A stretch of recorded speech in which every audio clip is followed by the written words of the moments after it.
As dores emocionais podem trazer sequelas para o corpo? A minha hipótese é que sim. Olá, sejam bem-vindos. Eu sou Cibele e esse é o Insights Pedagógicos. Hoje é o som de passarinhos. Estão escutando?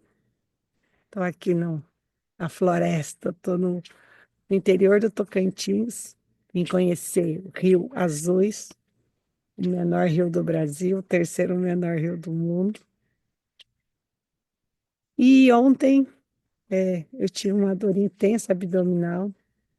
E me lembrei de por que eu pensei nesses insights, de trazer essas reflexões com o objetivo de minorar a dor do outro, né? De que o outro possa, de repente, fazer escolhas diferentes e não ter tantas sequelas por coisas que eu não sabia que podiam ocorrer mesmo, de desconhecimento, né? É, lembra que eu contei para vocês lá no primeiro episódio de uma dor intensa abdominal ao me dar conta de que eu me repetia, de que eu sempre estava do mesmo jeito. E eu tive uma dor, acho que a pior dor que eu já tive, intensa, abdominal, e que eu não conseguia, era como se a raiva não saísse do meu corpo. Ok, né? Depois as coisas deram uma melhorada, eu tomei medicação, enfim. Passada uma semana, eu que sempre comi leite em pó com farinha láctea, estava comendo eu pó, leite em pó com farinha láctea, e comecei a ter uma dor em faixa nas costas, uma dor insuportável. E eu acho que fiquei umas 7 horas com a dor, eu tive que ir para o pronto-socorro, não teve jeito. E aí, no ultrassom, suspeita de pancreatite. Pediram ressonância, na ressonância não deu, mas aquela dor começou ao tempo todo me acompanhar. A depender do que eu comia, hoje eu tenho essa clareza, na época eu só sentia a dor mesmo. E eu comecei a ter dor, uma frequência absurda. E eu que não tinha tido nunca dor abdominal. E aí eu voltava no médico, ia e voltava, e ninguém conseguia saber o que estava acontecendo. Isso foi se prolongando, passaram-se alguns anos. E eu comecei a ter como se tivesse uma mão apertando minha costela direita, assim. E aquela pressão foi aumentando, que chegou uma hora que não tinha mais o que fazer, né? E eu comecei a ir no pronto-socorro. Eu lembro que eu fui, acho que uma semana, manhã e tarde. Aí, deve ser tal coisa. Falando, não é isso. Eu falava, ia embora. E aí eu liguei para uma amiga minha que estava de plantão no hospital. Eu falei, alguém precisava me escutar. Tem alguma coisa errada, mas não é nada disso que estão suspeitando. E aí tinha um médico amigo dela do lado, falou, fala para ela ir lá no pronto-socorro hoje à tarde, que eu vou estar lá e eu vou escutá-la. E eu contei para ele, né? Falei, tem alguma coisa que dói sem parar, mas que não é nenhuma dessas coisas que estão dizendo aí. Eu acho que aconteceu nesse dia que eu comecei a ter dor e ninguém descobre o que é. E ele foi, então, vamos fazer uma laparoscopia exploradora, né? Uma cirurgia por vídeo para a gente ver o que tem aí. E ele encontrou uma aderência inexplicável. Ele falou que nunca tinha visto uma aderência branca, mas que o intestino estava todo colado ali, na costela. Ok.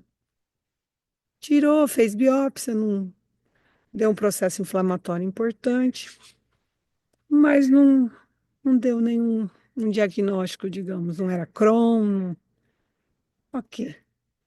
Mas continuei tendo diarreia, sangramento, enfim, até que teve o diagnóstico de retocolite ulcerativa.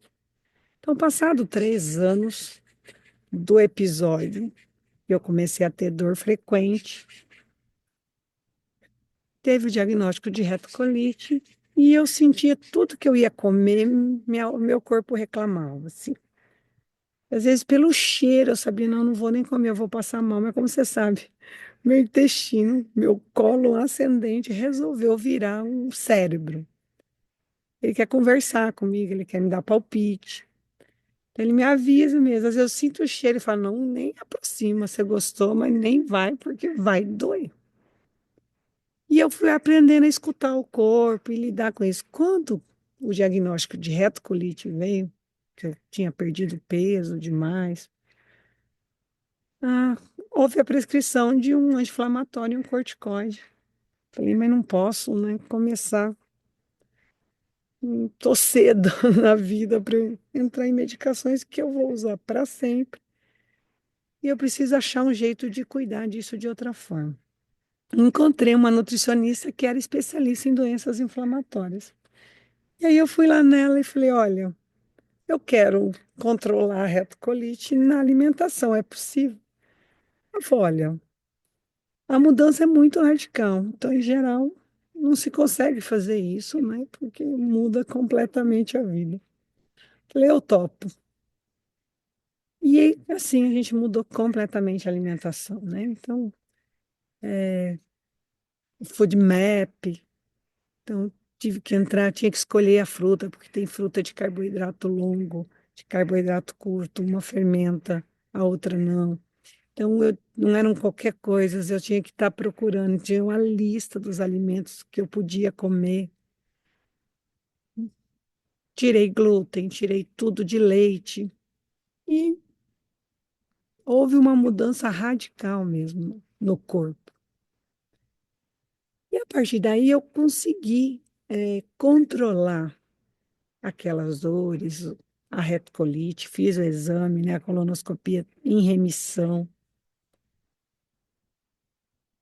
E aí, ok, né? A doença foi controlada, mas eu fui percebendo que meu corpo começou a, algumas coisas mudaram completamente. Então, eu não podia passar raiva,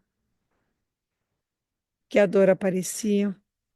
Eu não podia comer rápido, eu não podia comer certas coisas, eu não podia colocar nada que apertasse. Então, o meu abdômen, então começou a ter um monte de detalhes que eu tinha que prestar atenção para a dor não aparecer. Pensa, não passar raiva, não sentir um. Imagina, eu que o sangue fervia só de olhar para o lado, né? Então sempre tive um sangue que gostava de ferver. E eu fui vendo, então se eu passar raiva, eu não podia comer logo em seguida, ou às vezes tinha que suspender horas de alimentação, por quê? Passasse raiva, comesse rápido, vinha uma cólica insuportável.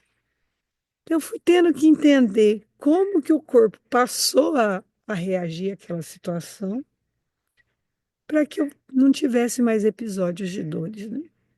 Então, eu fui, com o tempo, eu consegui fazer um bom controle disso mesmo, né? Então, eu já sei que alguma situação, falei, não, vou passar raiva, eu já tenho que pensar como que eu vou sentir, lidar, então eu já vou reconhecendo a situação, escolhendo a emoção, fazendo todo um cuidado para como que eu vou lidar, como eu vou ler aquela situação, para que a raiva não venha daquela forma, para que eu consiga lidar, fazer o manejo daquela emoção.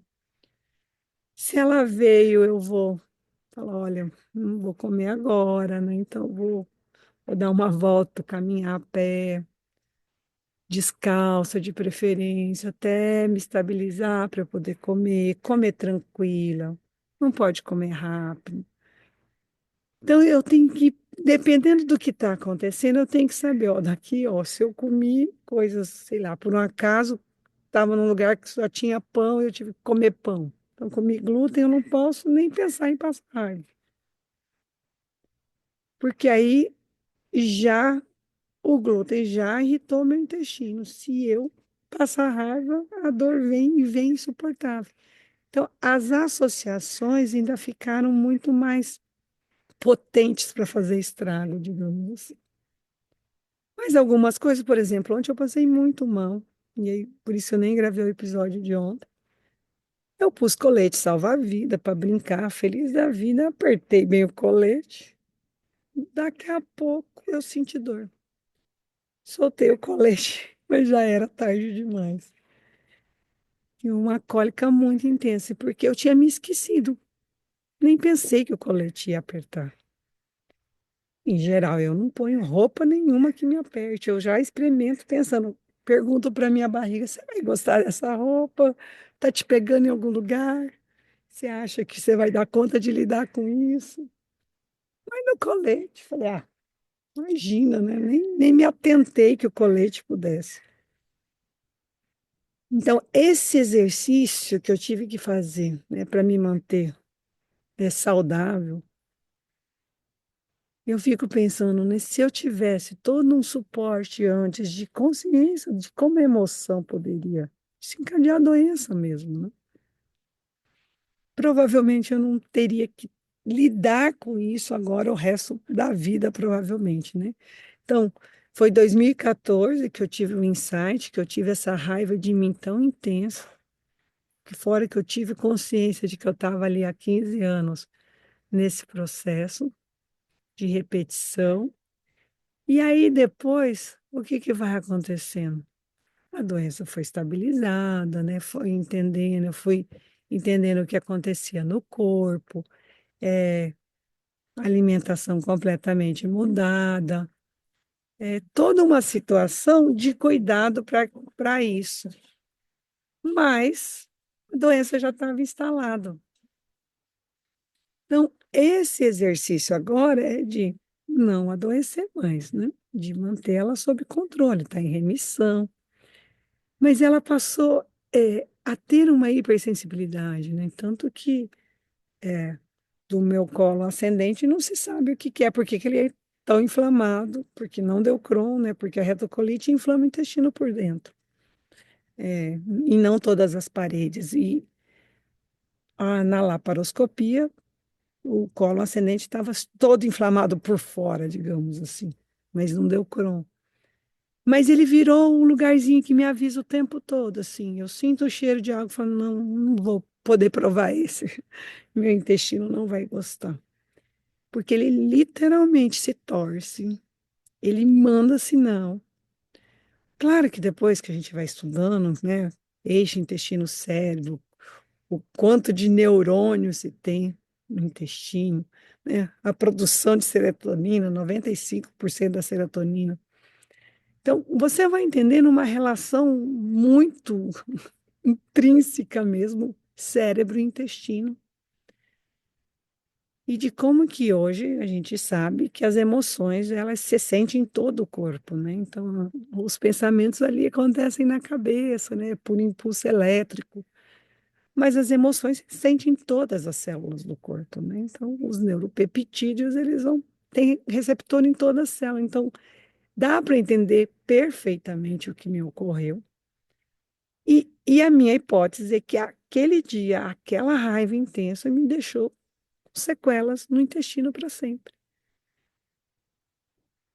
Sem medicação, eu controlo, mas é um exercício de consciência que eu tenho que ter que num dia que eu não. Porque roupa eu sempre penso, tá me pegando, não posso. Meu corpo vai achar ruim.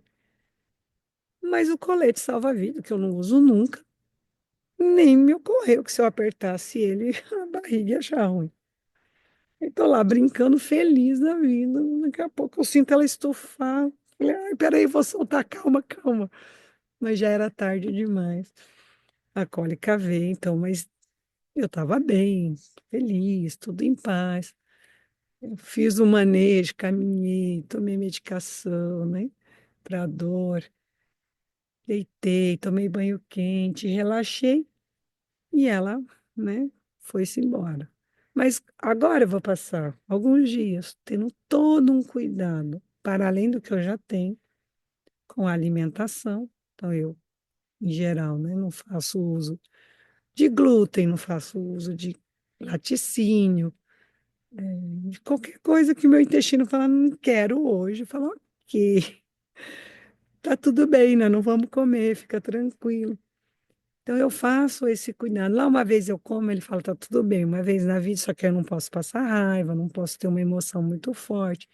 E como que a gente faz, né, para não passar raiva na vida? Então, ir aprendendo, fazer esse manejo das emoções, de Ao primeiro sinal que meu corpo fala, não gostei dessa situação, eu já tenho que parar e conversar com ele, falar, tá, o que que aconteceu, o que que nós estamos sentindo, para eu já fazer o manejo, para eu não sentir aquilo de forma tão intensa, para eu já saber o que fazer, para que eu não sinta dores. Então, depois que eu fui estudar neurociência, e a gente vai conversar uma hora sobre isso, dos passos mesmo que a gente pode fazer para tomar essa consciência, para que a gente possa reconhecer a emoção, nomear e poder de fato lidar com ela da melhor forma, porque o cérebro não sabe lidar com aquilo que ele não reconhece, que ele não nomeia, para que a gente não adoeça fisicamente. E aí, por isso que eu falo, né, do insight que eu tive aquele. E aí foi fazendo eu ter consciência de um monte de coisa, porque ele me deixou com sequela, né? E às vezes eu vejo, é, eu estou sentindo isso muito antes do que eu senti, né? E que vai ter um adoecimento muito antes, sequelas desse. Por quê? Porque a emoção, ela está no nosso corpo.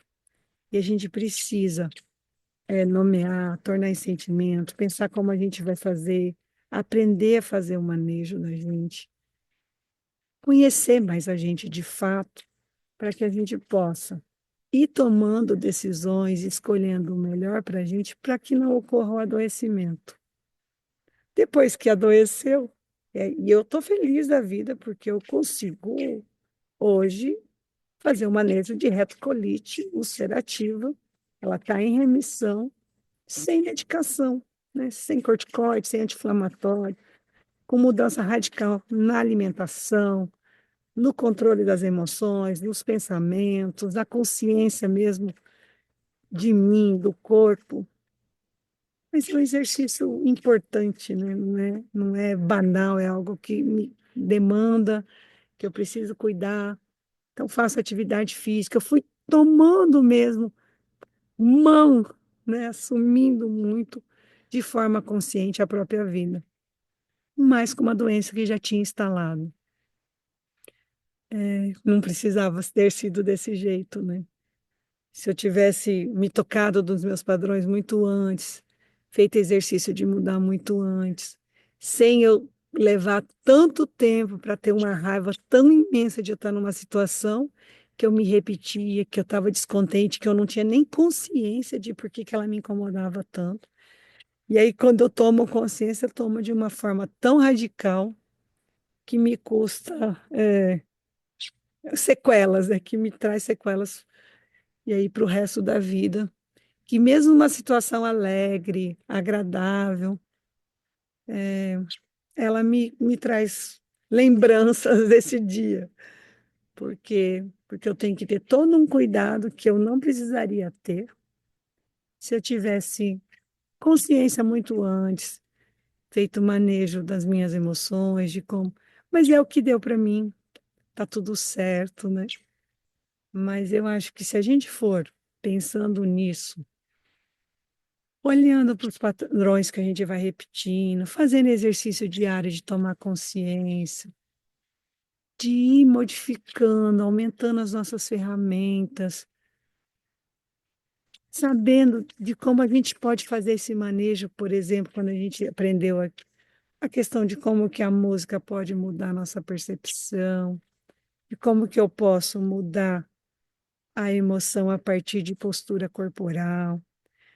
Então, de fazendo esse processo de manutenção da nossa saúde mesmo, né? E aí, saúde mental e física, porque elas estão intimamente ligadas, porque a gente é um só. Não dá para ter um monte de pensamento ruim em um corpo saudável. Parece que elas não combinam, né? É preciso ter todo um processo mesmo dessa integração e de posse de quem a gente é para esse cuidado, né? É, era isso que eu queria conversar um pouquinho hoje, muito em decorrência, né, do que me ocorreu ontem, mas que está diretamente ligado a esse processo de insights, para que um cuidado do corpo, né, para que a vida seja melhor, para que a nossa saúde seja melhor, sabendo o que a gente pensa, o que a gente vai sentindo, como a gente percebe o mundo, tem um grande impacto. Quero em breve conversar com vocês sobre epigenética, que também faz muita diferença, o quanto que o ambiente. Mas por hoje é só que vocês tenham um dia maravilhoso e com muita consciência de quem são, de que estão sentindo, do que querem para a vida, de como que querem estar naquele dia e fazer o manejo disso. Um beijo grande.